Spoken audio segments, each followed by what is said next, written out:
એટલે મારે કોઈનાથી કોઈ વિરોધ નથી. દરેક મારો સમાજ, ક્ષત્રિય સમાજ, રજપૂત સમાજ મારો સમાજ છે. એટલે કોઈને મન દુઃખ થયું હતો માફ કરજો. તે હજી શિરોહીની તલવારનું પાણી અને રાજપૂતોના હાથની તાકાત નથી જોઈ પરદેશી. મમતાને હાથ લગાડવાની હિંમત તો કરી જો.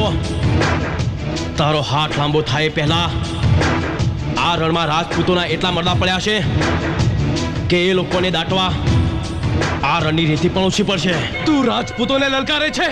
ઠાકોરનો દીકરો લલકાર કરે છે ત્યારે નાત જાત પૂછીને નથી કરતો. મારી પ્રીત માટે એક એકના માથા ઉતારીને તોરણ ના બાંધું તો એમ માનજે કે મારી માય દીકરો નહીં, પાત્રો જાણે. તો ભાઈઓ સાંભળી લીધું ને?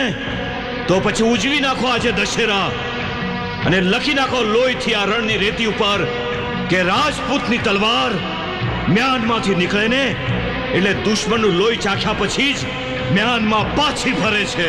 જય માતાજી.